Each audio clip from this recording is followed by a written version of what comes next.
people don't even realize how far out of humanity that they phase people. When I say millennials don't know shit, I'm not saying that they're stupid. I'm saying that they have been purposely coddled to the point that they believe that each one of them is a shooting star rainbow that is going to be a famous rock star, painter, musician, politician, president. Like, this is what they think. They think they could do it all. Because I remember when they started bringing T-ball, because my son used to play baseball when he was young. And I remember they started bringing these kids and they started bringing the T-ball shit in. And it was just like, you had kids that were totally uncoordinated, totally just not in the vein for that.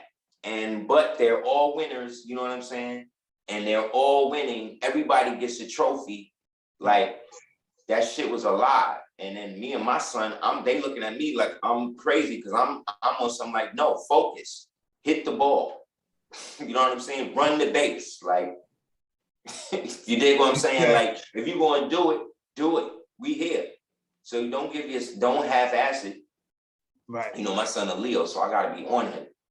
And so don't half-ass it. Be the best at what you're doing.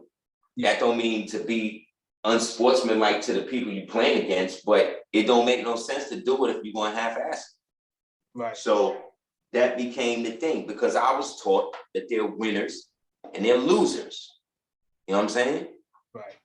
Because there are. You know what I mean? Like, it's that simple. Nobody was coddling me. One day as a young man, I realized that people don't give a damn what happens to men. The only people who get sympathy unconditioned is babies, women, elderly people, and animals. That's it. Nobody cares what men think. Nobody gives a damn about men. And men have to suck it up and get over it, regardless to what happens to them. You could be molested, and it's like, nigga, get over it. You dig what I'm saying? Whereas a female, you got programs, you got support groups, you got TV shows, you got books, you got all types of shit. But if a man gets raped by a woman, niggas laugh at you like, what? A woman can't rape a man. You crazy? Exactly. Like, so that's 16. So when I was 16, and this woman who was 35 was having sex with me. And at 16, my 16-year-old stupid mind is like, wow, I'm really coming up. I'm really, doing my thing. It's not until I become 30. It's not until I become 35 and be like, damn, I was molested. This chick molested me. But it didn't feel like that. Right. You see what I'm saying? Because I'm in the idea, I'm a young man. I'm coming up. I'm busting my joint off. I'm getting my shit off. See what I'm saying? Exactly. So here goes a straight rapist, you know what I'm saying? Is free and clear because it's a female. You know what I'm saying? So who had a daughter? You know what I'm saying? My age, if not.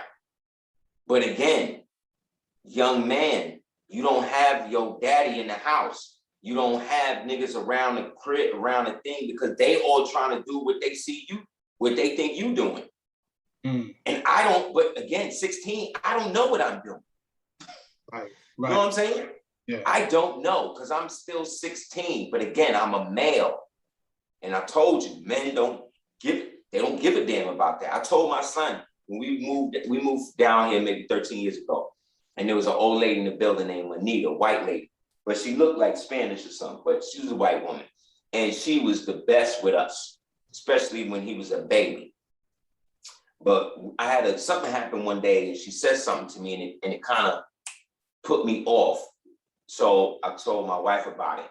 And then a couple of months later, I was with her more, and we were there, and I told him, and we saw her, and she waved or whatever, and she went back in the crib and more waved. And then he's like, oh, look, it's Anita. I said, I know she's cool or whatever, but don't get too thing with her. I said, because you cute now because you're a little boy. I said, but when you get a certain age, I'm telling you, it's all going to switch up. She's going to stop seeing you like that. Because now you go from being a cute little boy, cute little black baby doll to now the threat. You know what I'm saying? So sure enough, years later, he in the pool in that building we lived in, and then she comes out and starts screaming on him. Like she ain't see him swim in the same pool from the time he was 3, you know what I'm saying, to 10. And now you got a problem. You see what I'm saying? Because now he getting bigger. Now you noticing his muscles. Now you seeing that he's absorbing the sun. Now you seeing his strength. See what I'm saying? So that's what I'm saying when it comes to us not really being acclimated to function on the same lines that everybody else do, because we're so transfixed on not taking care of our situation first. And thus then we put ourselves like that school thing. All they wanted to talk about really was like what was really going on. Like, why is celebrity such a big thing in that? Why do I care so much about these certain things? You know what I'm saying? Right. And so I said, I'm gonna speak to them from the perspective that I probably will never be invited back. You know what I'm saying? And I haven't. You know what I mean? So I did what I needed to do with that. Because I told them, I said, okay, y'all want it. I said, but don't be surprised if after this is it. So if nobody else tell you the real about this shit, I'm gonna do my best to do so. And that's how I've always been. I haven't been in a position where if I find out something and I know it's true, credible, and I could prove it, I'm not gonna not let people know. You know what I'm saying? But if I hear it and it be half-paying rumor, and even if it is true, I don't have something specifically that I could come and say, boom, here it is, then I'm not gonna create more confusion. You see what I'm saying? By putting